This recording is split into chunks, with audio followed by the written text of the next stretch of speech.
News, ಇದು ನಿಮ್ಮ ಧ್ವನಿ. ನಮಸ್ಕಾರ. ಎಸ್ ನ್ಯೂಸ್ಗೆ ಸ್ವಾಗತ. ನಾನು ಎಸ್ ದೇವೇಂದ್ರ ಗೌಡ. ಜನವರಿ 22ರ ರಾಮ ಮಂದಿರ ಉದ್ಘಾಟನೆ ಕುರಿತು ಎಲ್ಲೆಡೆ ಚರ್ಚೆ. ಪ್ರತಿ ಮನೆಗೆ ಮಂತ್ರಾಕ್ಷರ ಹಂಚುವುದು, ಗಣ್ಯರಿಗೆ ಆಮಂತ್ರಣ ಕುರಿತು ಟಿವಿ, ಸಾಮಾಜಿಕ ಜಾಲತಾಣಗಳಲ್ಲಿ ಅವರದೇ ಸುದ್ದಿ. ಈ ಕುರಿತು ಪ್ರಶ್ನೆ ಮಾಡುವುದಕ್ಕೆ ಭಯಪಡುವ ರೀತಿಯಲ್ಲಿ ಪ್ರಚಾರ ಕ್ರಿಯೆ ನಡೆಯುತ್ತಿರುವ ಬೆನ್ನಲ್ಲೇ ನಿನ್ನೆಯಿಂದ ಪ್ರಶ್ನೆಗಳು ಪ್ರಾರಂಭ ಆಗಿವೆ. ಪ್ರಶ್ನೆ ಎತ್ತುವವರು ಸಾಮಾನ್ಯ ಜನರಲ್ಲ, ಬದಲಾಗಿ ಹಿಂದೂ ಧರ್ಮದ ಮಠಾಧೀಶರು.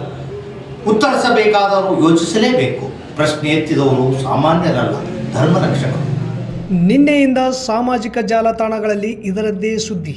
ಜನವರಿ 22ರಂದು ಉದ್ಘಾಟನೆಯಾಗಲಿರುವ ರಾಮ ಮಂದಿರದ ಕಾರ್ಯಕ್ರಮಕ್ಕೆ 4 ಶಂಕರಾಚಾರ್ಯರ ಪೀಠದ ಪೂಜ್ಯರು ಭಾಗವಹಿಸುವುದಿಲ್ಲ ಎನ್ನುವ ಸುದ್ದಿ ಭಾರತದಲ್ಲಿರುವ ಗೋವರ್ಧನ್ ಪೀಠ ಪುರಿ, ಶೃಂಗೇರಿ ಮಠ, ದ್ವಾರಕಾ ಪೀಠ ಹಾಗೂ ಜ್ಯೋತಿರ್ ಮಠ ಈ 4 ಮುಖ್ಯ ಮಠಗಳ ಪೂಜ್ಯರು ಪ್ರಶ್ನೆ ಎತ್ತಿದ್ದಾರೆ. ಮಂದಿರ ಇನ್ನೂ ಪೂರ್ಣಗೊಂಡಿಲ್ಲ, ಹೀಗಾಗಿ ಪ್ರಾಣ ಪ್ರತಿಷ್ಠಾನ ಪೂಜೆ ಕೈಗೊಳ್ಳುವುದು ಹಿಂದೂ ಧರ್ಮಶಾಸ್ತ್ರಕ್ಕೆ ವಿರುದ್ಧ. ಇದನ್ನು ಶಾಸ್ತ್ರ ಒಪ್ಪುವುದಿಲ್ಲ. ಉದ್ಘಾಟನೆಗೆ ರಾಮನವಮಿ ಶ್ರೇಷ್ಠ ದಿನ ಅಂದು ಪ್ರಾರಂಭ ಮಾಡಬಹುದಾಗಿತ್ತು. ಅವಸರ ಯಾಕೆ ತಿಳಿಯುತ್ತಿಲ್ಲ. ಪ್ರಾಣ ಪ್ರತಿಷ್ಠಾನ ಪೂಜೆ ಮೋದಿ ಮಾಡಿದರೆ ನಾನೇನು ಚಪ್ಪಾಳಿ ತಟ್ಟಲು ಬರಲೇ ಎನ್ನುವುದು ಪುರಿಯ ಪೂರ್ವಮನ್ಯ ಗೋವರ್ಧನ್ ಪೀಠದ 145ನೇ ಜಗದ್ಗುರು ಶಂಕರಾಚಾರ್ಯರ ಶ್ರೀ ಸ್ವಾಮಿ ನಿಶ್ಚಲಾನಂದ ಸರಸ್ವತಿಯವರು ಕೇಳಿದರು. बहुत दिनों से नहीं गया हूँ और मुझे सोचना है कि शंकराचार्य पुरी एक व्यक्ति के साथ आना चाहे आ सकते. अगर लिखा होता कि 100 व्यक्ति के साथ आवे तो अभी मैं नहीं जाता. मैं सैद्धांतिक व्यक्ति हूँ, समझ. क्यों नहीं जा रहे आप?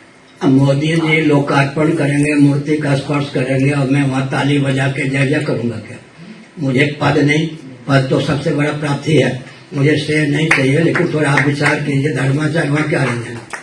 ನಾವು ಮೋದಿ ವಿರೋಧಿಗಳಲ್ಲ. ಧರ್ಮಶಾಸ್ತ್ರ ವಿರುದ್ಧ ನಡೆಯುವ ಈ ಕ್ರಿಯೆ ನಾವು ಸಮ್ಮತಿಸುವುದಿಲ್ಲ. ನಾವು ಧರ್ಮರಕ್ಷಕರು. ಪೂರ್ಣ ಆಗದ ಮಂದಿರಕ್ಕೆ ಪ್ರಾಣ ಪ್ರತಿಷ್ಠಾನಕ್ಕೆ ಧರ್ಮಶಾಸ್ತ್ರ ಒಪ್ಪುವುದಿಲ್ಲ. ಹೀಗಾಗಿ ನಮ್ಮ ವಿರೋಧ. ಆದರೆ ಈಗ ರಾಜಕೀಯ ಮುಖಂಡರು ಧಾರ್ಮಿಕ ಮುಖಂಡರಾಗುತ್ತಿದ್ದಾರೆ. ಸಾಧು ಸಂತರನ್ನು ಹೊರಗಿಟ್ಟು ಕಾರ್ಯಕರ್ತರು ಕುಂತು ಸಾಧು ಸಂತರಲ್ಲಿ ಭೇದ ಭಾವ ಉಂಟು ಮಾಡುವುದು ಎಷ್ಟು ಸರಿ ಎನ್ನುವುದು ಉತ್ತರಾಖಂಡದ ಜ್ಯೋತಿಷ್ ಮಠದ 1008ನೇ ಶಂಕರಾಚಾರ್ಯರಾಗಿರುವ ಸ್ವಾಮಿ ಅವಿಮುಕ್ತೇಶ್ವರಾನಂದ सरस्वतीಯವರ ಅನಿಸಿಕೆ. हम एंटी मोदी नहीं है, लेकिन हम एंटी धर्मशास्त्र भी नहीं होना चाहते. तो सवाल ये है कि रामानंद जो संप्रदाय है उसका अगर ये मंदिर है तो चंपत राय वहां पर क्यों है, ये हमको बताएं.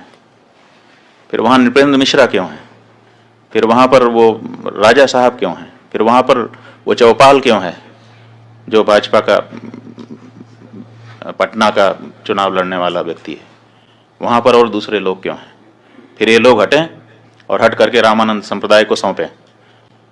हमें दिक्कत इस बात की है कि साधु संतों को हटा करके ये कार्यकर्ता लोग वहाँ पर बैठे हैं और साधु संतों में भेद डालने की बात कर रहे हैं.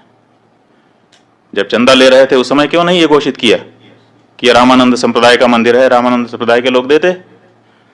इसलिए चंपत राय जी, अगर आप में थोड़ी भी नैतिकता बची हुई है तो त्यागपत्र दीजिए और रामानंद संप्रदाय के साधुओं को ट्रस्ट सौंपिए. एक तरफ आप कहते हो कि राष्ट्र मंदिर बन रहा है और एक तरफ आप कहते हो कि केवल रामानंद संप्रदाय का मंदिर है. कहाँ गई हृदय की विशालता. ಮೋದಿಯವರು ರಾಮ ಮಂದಿರ ಉದ್ಘಾಟನೆ ಕಾರ್ಯಕ್ರಮವನ್ನು ರಾಜಕೀಯ ಲಾಭಕ್ಕಾಗಿ ಬಳಸುತ್ತಿದ್ದಾರೆ ಎನ್ನುವ ವಿರೋಧ ಪಕ್ಷದ ಹೇಳಿಕೆಗೆ ಧರ್ಮಗುರುಗಳು ಎತ್ತಿರುವ ಪ್ರಶ್ನೆಗಳು ಸಾಥ್ ನೀಡಿವೆ. ಜನವರಿ 22ರಂದು ಕಾರ್ಯಕ್ರಮ ಹಮ್ಮಿಕೊಳ್ಳುವ ಉದ್ದೇಶ ಸ್ಪಷ್ಟವಾಗಿ ರಾಜಕೀಯ ಲಾಭಕ್ಕಾಗಿ ಎನ್ನುವುದು ಕಾಣುತ್ತದೆ. ನಿಜವಾಗಲೂ ರಾಮನ ಮೇಲೆ ಭಕ್ತಿ ಪ್ರೀತಿ ಇರುವವರು ಪೂಜ್ಯರು ಹೇಳಿದಂತೆ ರಾಮನವಮಿಯಂದು ಏಕೆ ಉದ್ಘಾಟನೆ ಇಟ್ಟುಕೊಳ್ಳಲಿಲ್ಲ ಎನ್ನುವುದು ವಿರೋಧ ಪಕ್ಷದ ಮುಖಂಡರಿಗೆ ಗೊತ್ತಿದೆ. ಆದರೆ ಜನಸಾಮಾನ್ಯರಿಗೆ ಈ ರಹಸ್ಯ ಇನ್ನೂ ಅರ್ಥ ಆದಂತೆ ಕಾಣುತ್ತಿಲ್ಲ. ಪೂಜ್ಯರಿಗೆ ಕಂಡ ಸತ್ಯ ಜನಸಾಮಾನ್ಯರಿಗೂ ಕಾಣಿಸಲಿ, ಮೋದಿ ತಂತ್ರ ಹರಿಯಲಿ ಎನ್ನುವುದು ಪ್ರಜಾಪ್ರಭುತ್ವವಾದಿಗಳ ಅನಿಸಿಕೆ.